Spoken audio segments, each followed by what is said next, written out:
he just had a magical way of working around the fretboard, but at that time, we didn't really realize how good he was until years later, and you listen back and it's like, "Holy shit."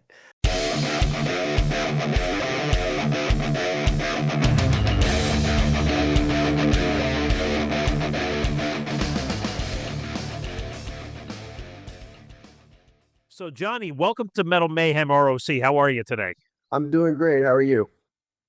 Doing awesome, awesome. So, a little fact about me, I'm located in New Jersey up here, and I first discovered Savatage 1987. I was 17 years old listening to Metal Shop, Charlie Kendall. Everybody knew that show. And I remember that was the Mountain King kind of tour and all the singles were out. But then Gutter Ballet came out, and that's kind of the album that kind of it really changed my perception of the band. And here it is 35 years later. It's exciting to revisit this year with this new live album, Madness Reigns from the Gutter. So let's first go back to that period of time. So, maybe for you, when you were making that Gutter Ballet album, did it feel like the beginning of a new chapter of the band, or was it just simply the evolution as it happened?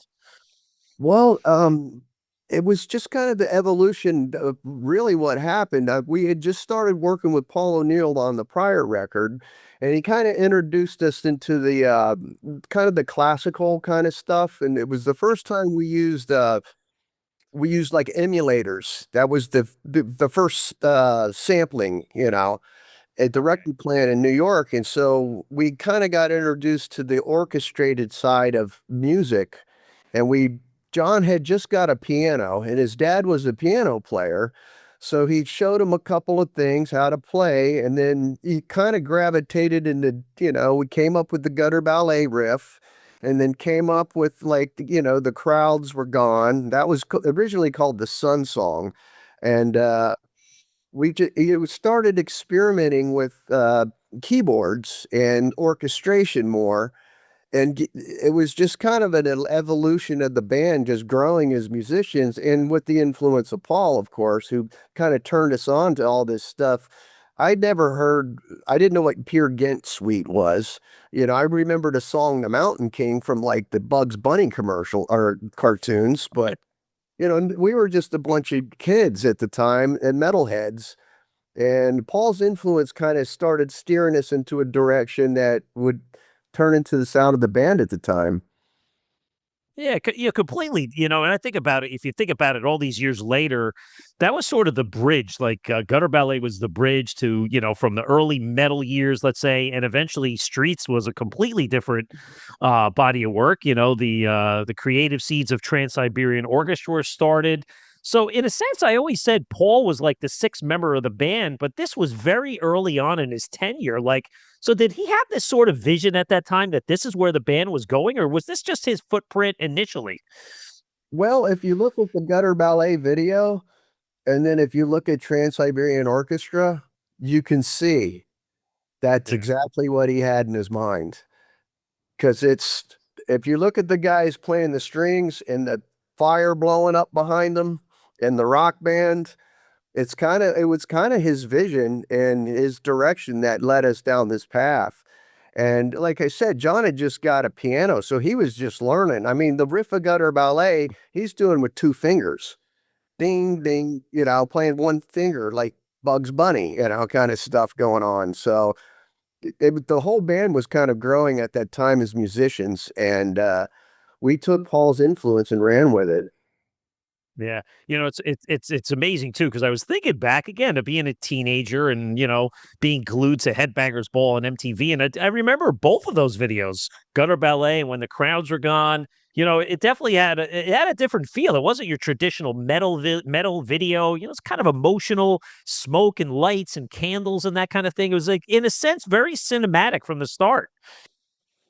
Yeah, I mean, we shot on film, back then, and so you got better if you look at the video from the Gutter Ballet video, the colors and everything, it was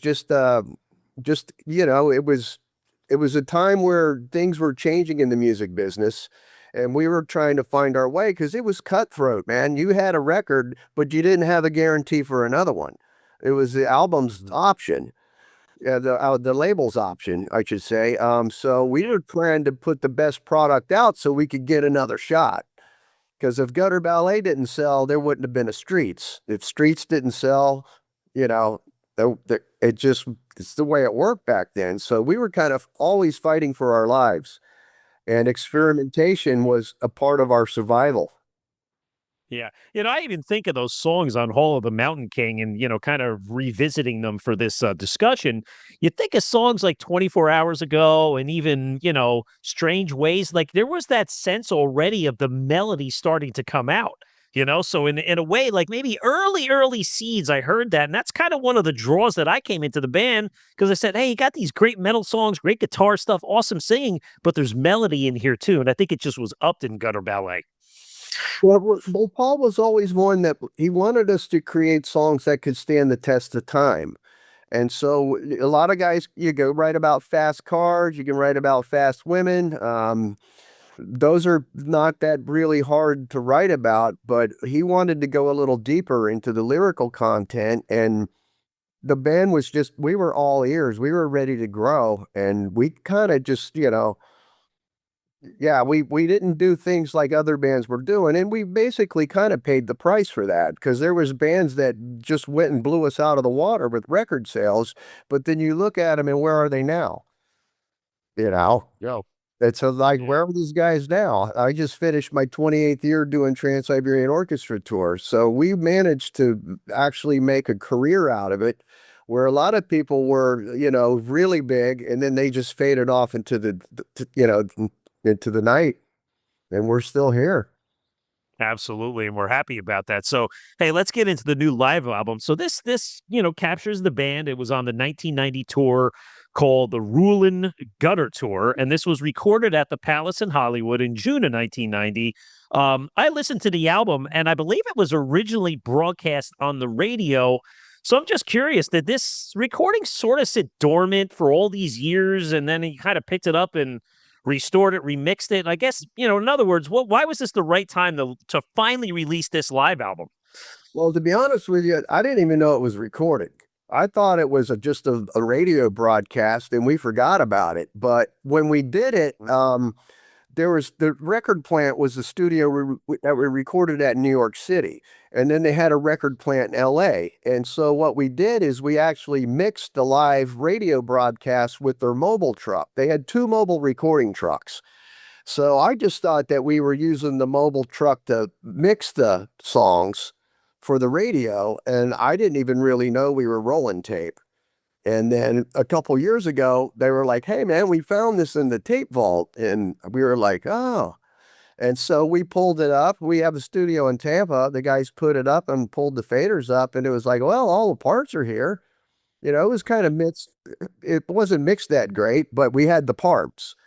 So we decided to let our engineers go at it and see what you can do. We didn't know if it was going to work or not. And when we heard the first couple of mixes of some songs, we were like, wow, this is pretty good. And the band was on fire because we were been out for a while on the road. So we were pretty tight and we were on fire. We played every night pretty much. And we were out with Testament for a while, and then we did our own stuff. And that was the band was just on fire, and the recording came out so good. It was we had to put it out. Yeah. I was gonna say, is this something that did you guys record on the tour? Was this something that okay, you recorded every show, or was this just kind of a one-off thing? Because I'll tell you a little tidbit. The first time I saw Sabotage was later that year in September at L'Amour in Brooklyn, the famous L'Amour with Trouble. And I didn't even realize that, but I look back now and I heard that some of those tracks were pulled for a different live album that you guys previous released at the time Criss died. You put a tribute album out.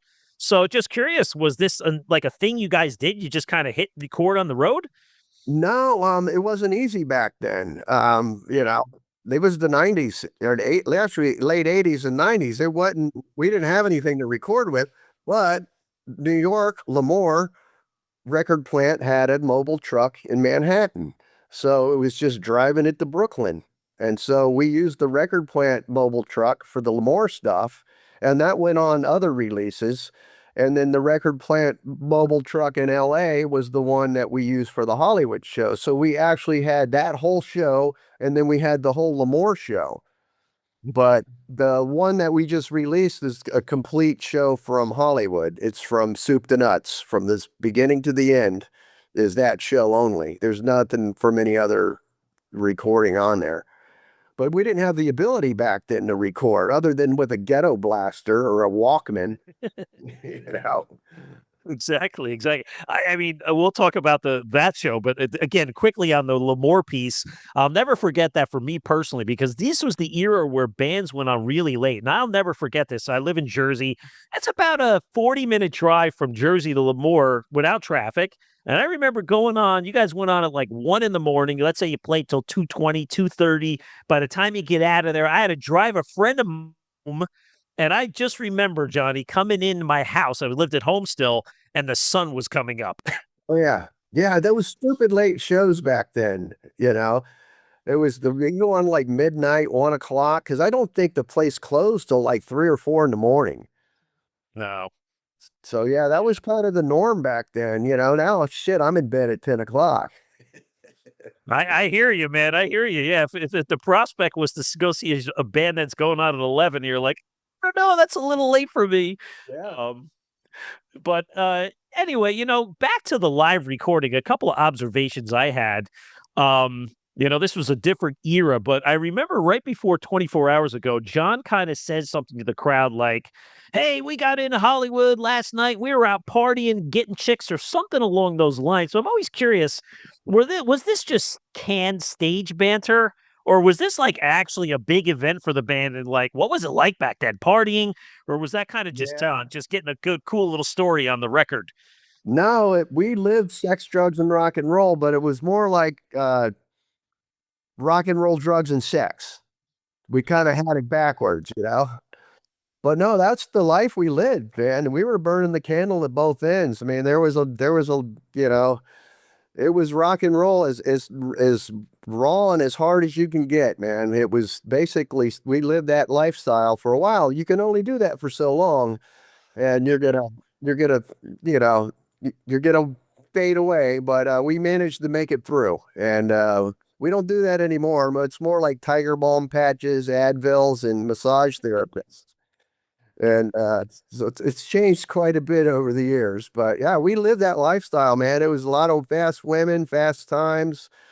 And yeah, it was a lot of booze involved. And yeah, we were a rock band, man. We were kids. I think I was 27 when we recorded that. So I think John was the oldest guy and he was 30 at That's that time. crazy.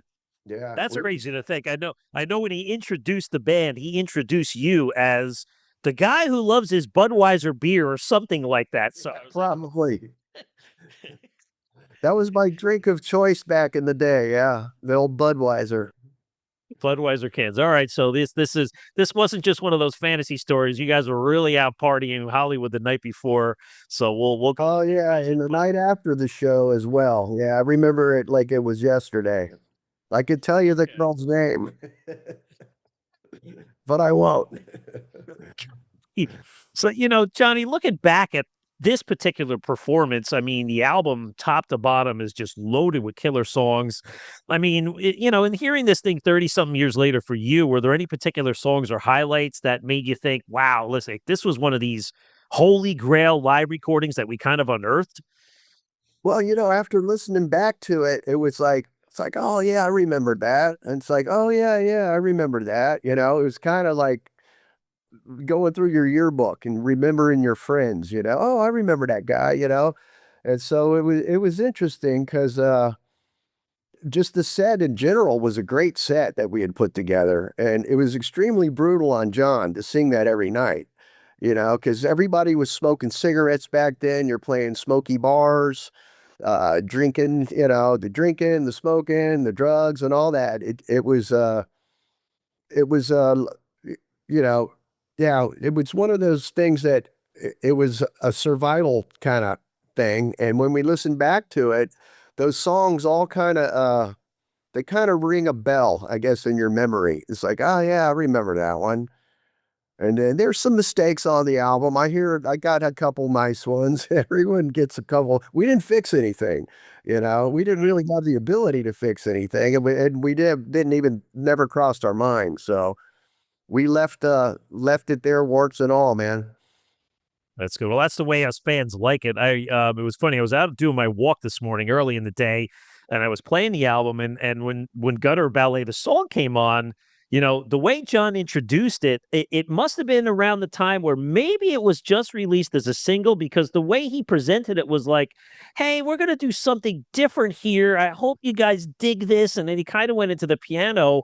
But it's interesting, you think about that song, how it blew up after, but in that moment, it almost seemed like, "Hey, we're gonna try something out different." Like, was my kind of recollection right there? Yeah, because I mean, the tour before was the Mountain King tour, and there's no piano in that, you know. And it was the first time we were doing songs that had piano intros or piano parts at all, you know. So it was definitely something different for the band because we had never done any live stuff with John actually playing the piano because he wasn't good enough to play in the Mountain King. We had the piano mainly for noise and samples and voices and stuff, but he started to evolve as a piano player, and that's when we started putting the stuff in, was that tour. That's the first time we ever used piano live. Yeah, that's pretty incredible. I mean, and talking about the whole of the Mountain King album, there was, I believe, 5 songs from that album representing on this tour. And would you say, in a sense, this was still kind of the band's way of continuing to promote that album as well? Because that album only had come out maybe a year and a half before. Yeah, well, I mean, you have to do like an hour and a half set, so there's not an hour and a half worth of songs, and plus you had a back catalog. So you always had to pick like your sirens and Power of the Night and songs from your back catalog. But Mountain King was the freshest one that we had in our back catalog, and there's some real strong songs on there. So we went ahead and pulled, what we thought would make the best set. It didn't really matter what album it came off of. It had to be heavy and fit in the right time, right place, because you don't want to put all the songs in the key of A or the key of E back to back. You don't want to have songs with all the same tempos back to back. So you want to mix up your set.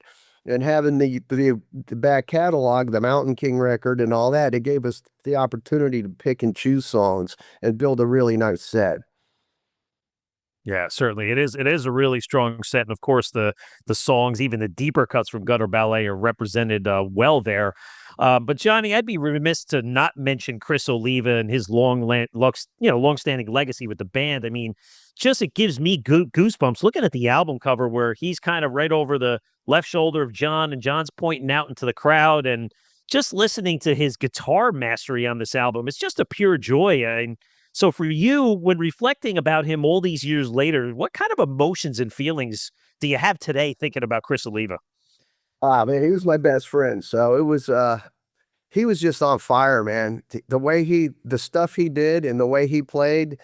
And we didn't realize at the time, that he was such a monster of a player. It was just came natural to him. He never really, none of us knew any kind of music theory. We didn't go, hey, what key is this in? It's in the key of the third fret. Okay, go. We just knew what to play. And Chris didn't know anything about music theory. And the guy is just a monster, man. And he always was a monster, and he just had a magical way of working around the fretboard. But at that time, we didn't really realize how good he was until years later. And you listen back, and it's like, holy shit, this guy was ahead of his time. And we kind of had a deal back in the day. If something happens to me, carry on. If something happens to you, I'll carry on. And we had a pact amongst the band. And this is us letting his legacy live on. And people get to hear it now. And everyone's like, holy crap, and he died at 30 years old. I'm 63, so he would have been 63. Imagine what he'd be doing now. It'd I be know, really, I know, really insane. I But know. he It is. he just had a magic with that thing, and you can hear it all throughout that record. Yeah, certainly. I'm always curious too. I mean, we haven't had a chance to see the let's say Sabotage in 2026 yet come to the States, fingers crossed, but how is it kind of pulling out some of these old songs? I mean, granted, for years in the 90s and 2000s, you did a lot of the back catalog with Zach. But when you hear an old recording like this, and then you have to go to band rehearsal and hear Sirens and Hall of the Mountain King and Gutter Ballet and all these songs over again, how does it translate now with a different band in a sense? It's really kind of the same, you know. You kind of play the songs the same way, you do the same things, you just got a different team. You know, it's kind of like a baseball team. You just got a different first baseman, you got a different pitcher, a different outfielder. We approach it the same way. Yeah, it's different than it used to be, but we're a lot older than we used to be. Everyone in the band's great players, great singers. So we approach it the same way, but yeah, it's definitely not the same as it was. And with this new set too, we do a lot of we have a lot of records with Zach singing. And so we do a lot of songs like the Wake of Magellan, all of the stuff, the Edge of Thorns stuff. So we kind of lean more heavy on those things. We do touch the back catalog, but we do a lot of the more recent stuff as well. Sure. I mean, fast forwarding to today, I mean, the reunion now it's gone on to now we're in your second summer of this. Seems like it's been incredibly successful. But now that you've completed a couple of tours, and I know you have a big European run coming up, has it compared with your initial expectations? Like, how do you feel about it where you're at now? Well, we didn't know, the first gigs we did we did in South America, and we weren't sure how it was we would be accepted or not, So it's like, let's go, because we knew we can all play. We've been playing, we're better players than we were in 1990 because we've been playing for, shit, a lot longer. So we knew we could play, we knew we could do these songs, and then when we did our first show at Monsters of Rock in Sao Paulo, it was like the fans stayed with us. So they were just so happy to see us that, it was like, okay, I think this is going to work. And then we did our first headline show in Sao Paulo, and the crowd singing louder than the band. So it was like, all right, these guys, I think this will work, because we're not getting shit thrown at us, and everyone's fucking loving it. So we went ahead and did the European thing, and the first show we did in Germany, it was just totally amazing. It was sold the building out. Shit, I think we sold more in t-shirts than we got in a guarantee. Everybody in the building singing the songs, there's tears streaming down their faces, and it's like, well, I think this is going to work. And so far it's been working pretty good. So we're real happy with it. Well, do you see this as an ongoing thing? Because the way it works with I've seen TSO many times over at the Prudential Center in Newark, and the old Meadowlands Arena. So we kind of know how it works. Like, you guys get out on the road rehearsing in October, and you hit the stages November, December. So you have a box, a window that you can tour, especially Europe being big with the festivals. But do you see this becoming sort of an annual thing, a touring thing for the band, or you just kind of taking it one year at a time? Oh no, we have a 10-year plan. So we're on year two. Wow. So Okay. we still got some time left. Yeah, we have some more music we're going to release. We have a game plan, and we're working on getting some stuff together in the States for next year. But yeah, we plan on coming back to South America next year and in Europe again. And we're trying to snake some stuff in the United States, whether it's a package deal with a couple other bands or just doing some one-off shows with ourselves. The problem is we never did get to the point of drawing enough people in the United States to warrant the money that we need to pay the 18 guys that I got to pay to do a gig. And when we did the stuff back in the Savatage days, we used a lot of our friends and stuff as crew guys. And it was like the music friends. Now I gotta have guys, the guys we use are the TSO guys, and they don't work for cheap. So we have really good crew, but they cost a lot of money. And so we could make the guarantees in Europe that make it worth our time to do this. And we're working on some stuff in the States right now that you probably see us next year. All right, that would be amazing to know. Because listen, I think you should know this based on your fan reaction, that there's going to be people filling the buildings, whether you go smaller venues or medium-sized venues, you know you're going to get that support base, and obviously that's the magic question.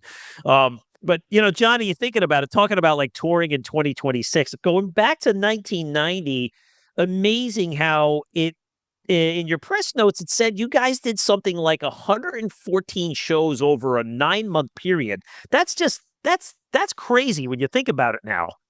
Like, how did you do it? Well, that's what we did. I mean, we had to sell records. We didn't have any choice. If we didn't sell records, you wouldn't have had streets, you know? So we were out there trying to sell records, and that's the way it worked. But you're looking at a band. I mean, with TSO, I do 52 shows in 48 days. So it's not like we're afraid of working. So we just had a good work ethic, and we stayed out because we wanted to move product. And we did a lot of shows, and the band was on fire. We were tight because we did it every night. Yeah. Yeah, it is crazy. Going back to that Lamore reference, just to think, right? You're getting off stage 2:30 in the morning, you're hanging out, you're drinking some beers, you're partying, you got to break the equipment down, then you got to get on a bus. It's probably like 5 a.m. now, and you're probably playing Connecticut the next night. You did it 7 days a week. Yeah, pretty much. That was it, man. It was sex, drugs, and rock and roll, man. That was it every night. Yeah. Yeah, absolutely. Well, Johnny, we really appreciate this conversation, and congratulations again on finally bringing this masterpiece live recording to the fans. And we wish you best of luck and continued success on the Prelude to Madness tour this summer. Well, thank you very much. It was nice chatting with you. Thanks for watching Metal Mayhem ROC. Subscribe and check out another interview right here.